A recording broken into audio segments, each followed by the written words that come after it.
Welcome to Petrol Ped and welcome to the simply epic Porsche Spyder RS. Oh wow. Oh wow. Oh yeah!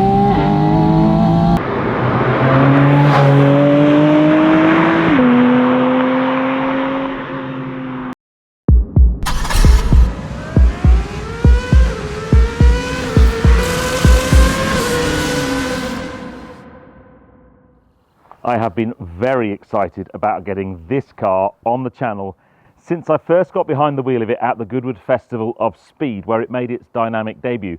I wasn't able to film that experience, but I knew from the very brief time I had with the car, it was a car for me. As many of you know, I'm sure, I have a Porsche Boxster 718 GTS.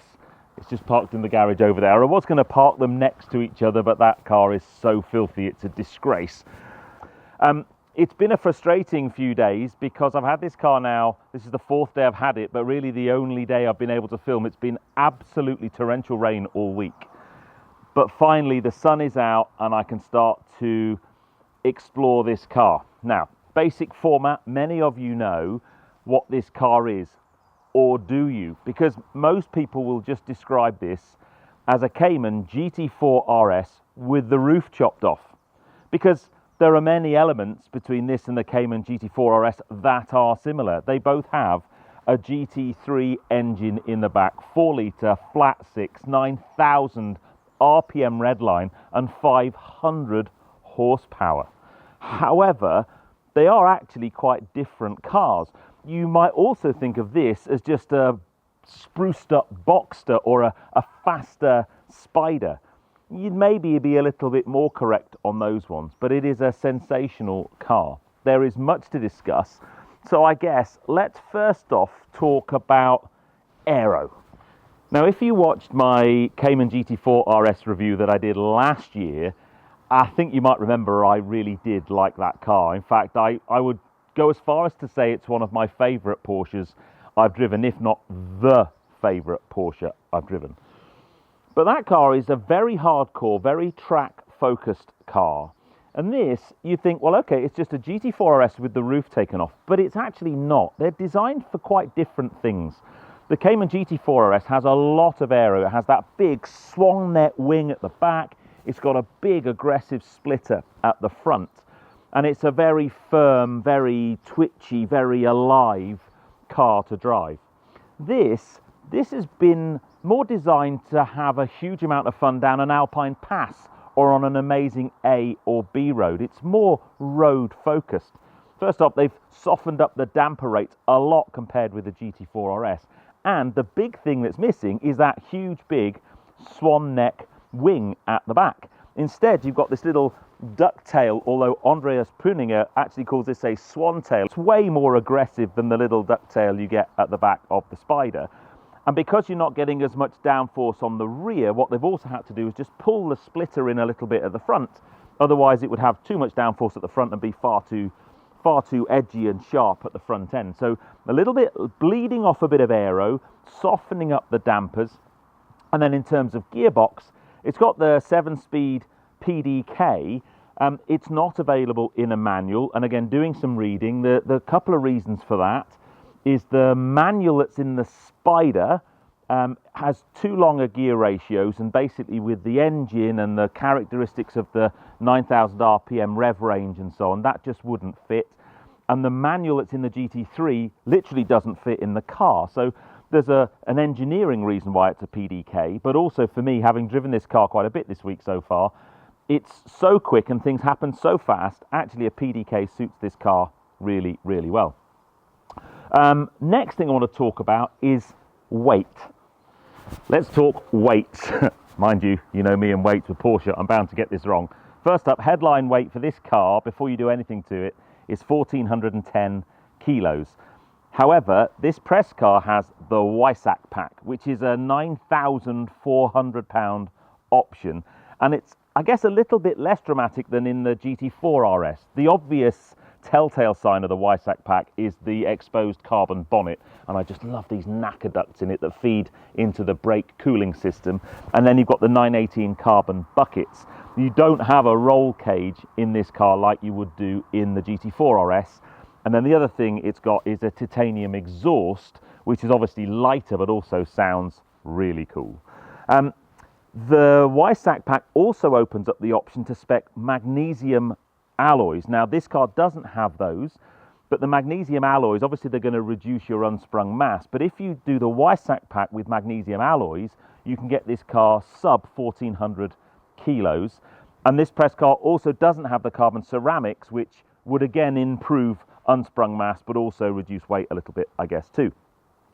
But the big weight saving thing on this car, which is one of the issues I have with it, but the longer I spend time with the car, the less it becomes an issue, is the roof. Because it's quite a lightweight thing. So the whole roof only weighs 8.5 kilos, and putting it up or taking it down is an entirely manual process. I will show you that in a moment. But that means the roof on the Spyder RS is 7.6 kilos less than the Spyder, because the 718 Spyder has a partly electrical roof, so you've got a motor that takes it down and then a partly manual process. But amazingly, it makes it 16.5 kilos lighter than the roof that's on my Boxster. Now, to put that into context, that is a 16 kilo dumbbell. Carry that round, put it in the boot. That's all the weight that you're not having to brake and turn and accelerate. And it's a heavy old weight. I do my morning exercises with this thing and it gets a right sweat on. So yeah, 16.5 kilos less than the Boxster roof. However, in my Boxster, if I want to put the roof down, I just pull over. In fact, I don't even have to pull over. I can do it while I'm going along. Push a button, roof comes down in a few seconds. If it starts raining, I just push a button and it comes back up again. And I've got my Tracy test.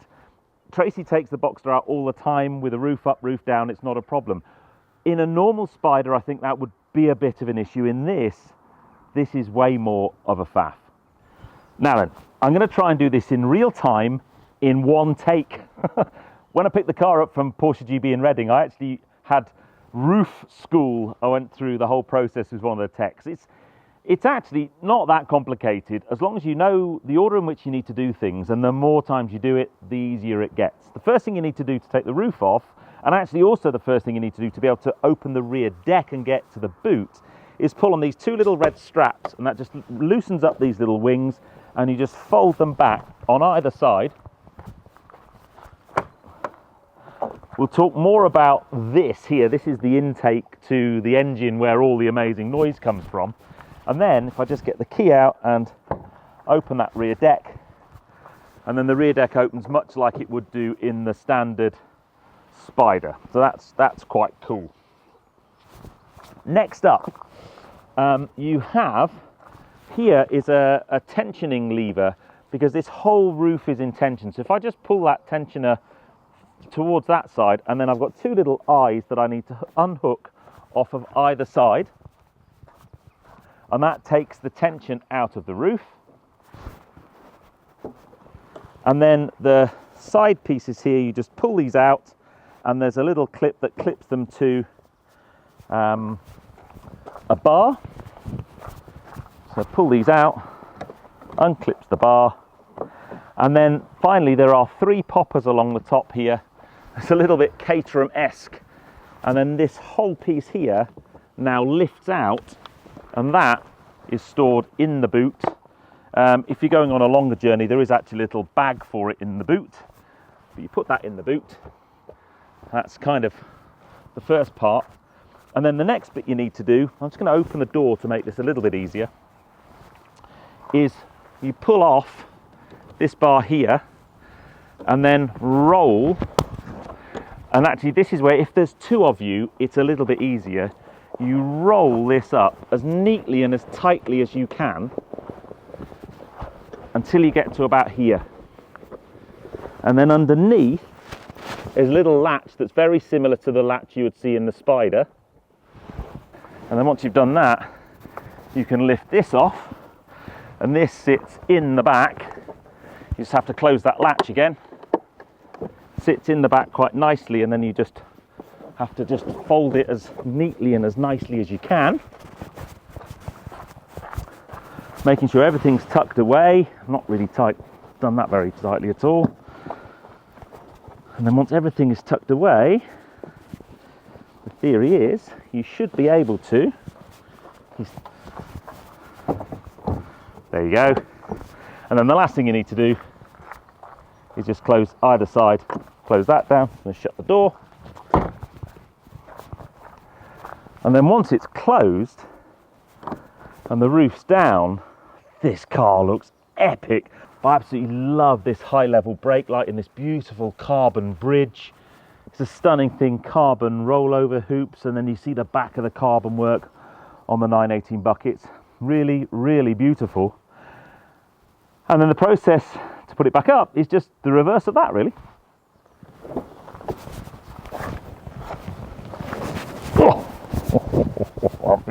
God damn, this is a good interior. These buckets, they are, like all of these kind of race inspired buckets, a little bit of a task to get into, but once you're in them, they are just amazing, so comfortable.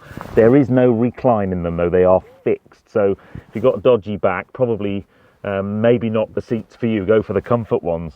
Driving position, perfect. And I mean, you look at this and it looks so much like my car in terms of layout. It is a Boxster layout in here really, but there's just the little things. There's a lovely kind of satin carbon Weissach RS there, obviously Weissach embroidery in the back of the seats. It's just an exceptional place, lightweight canvas pulls here instead of door handles. It's beautiful.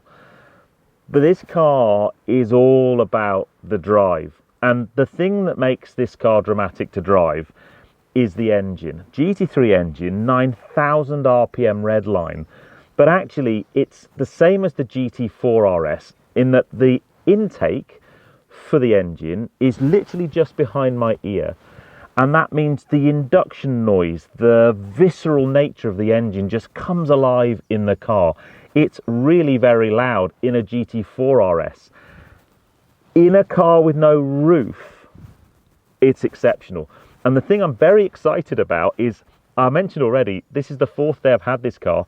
I haven't actually yet been able to drive it with the roof down. So we're about to do that, and I'm very, very excited because it makes the most incredible noise.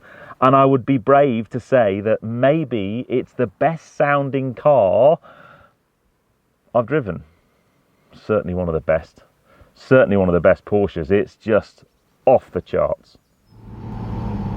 Now, it is getting a bit more cloudy and there is rain in the area, but I'm going to risk driving with the roof down for a bit because, one, I haven't done it very much since I've had the car, but also to really experience this car. It's what it's designed for, driving down a road, roof down.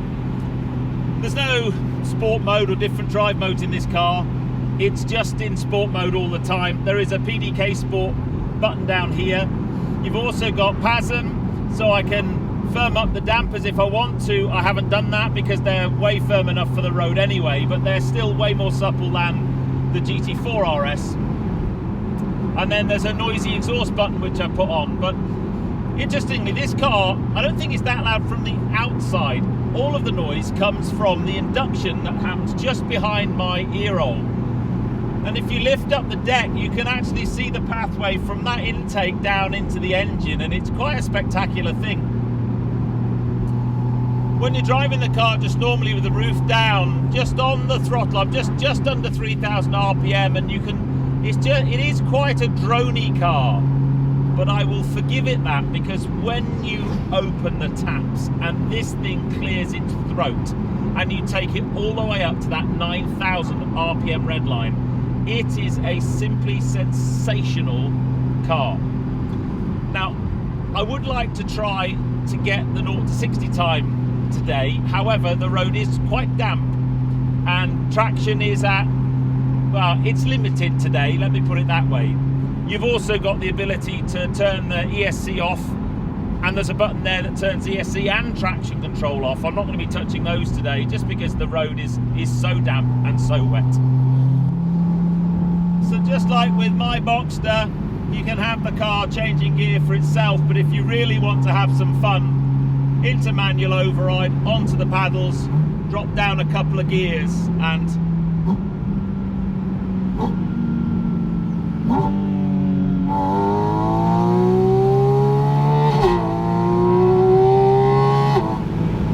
it opens its throat and it's just melodic. This car has just the best engine sound ever.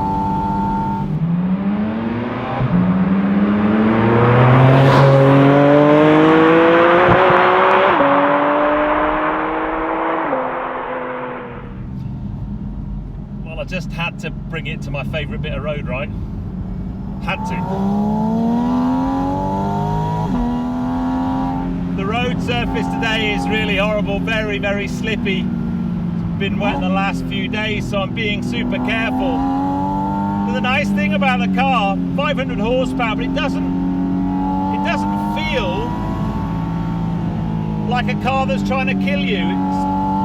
The power just is there and it's relentless, but you really feel like it's your friend, like you can kind of get on it. And that downshift, oh! But it's the way this car revs out. You take it up to 8,500 RPM, but it's the last 500 RPM that is the sweetest. It's got this little bark right at the end. It's almost the indicator of when you need to change gear. The suspension, the ride is so much more supple than the GT4 RS. It's a very sharp car, don't get me wrong. The front end is beautiful, but it doesn't feel as bone crushing and as jittery and as on the edge as the GT4 RS. It just feels more at home on a road like this, and when you just and actually you don't have to be going that fast. Don't get me wrong, this is a very, very fast car, but the noise, the whole sense of occasion in the car, horrible bits of pothole just there, but it just, yeah, keep on coming. I'll ride over those. The sense of occasion, the visceral nature of this car just makes every drive an occasion. And noise it's making. Is that noise going to be too much after a while? Probably. Are you going to be able to hear anything I'm saying? Probably not. But it's mega. I mean, God, really, really mega.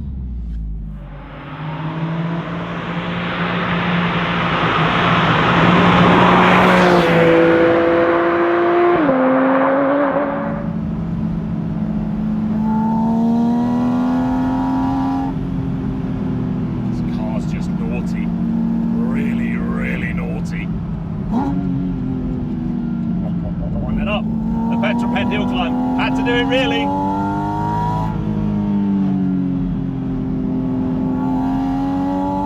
Just being gentle on the throttle. At 6,000 RPM. Oh.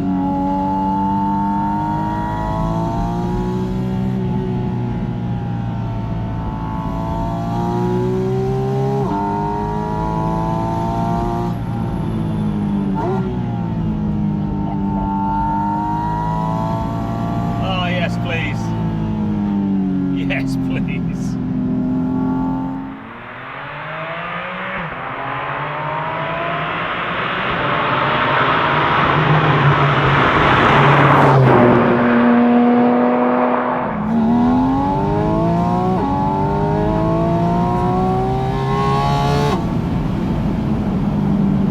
This car's a hooligan.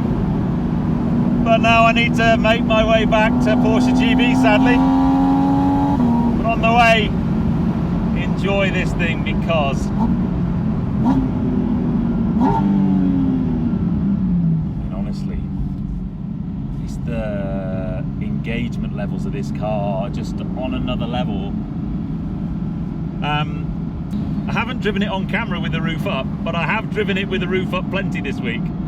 And actually, it's a very, very good roof in terms of sound insulation. You would think because it's such a lightweight, well, it's I won't say temporary affair, but it's a fairly kind of flimsy construction, but it does a really good job.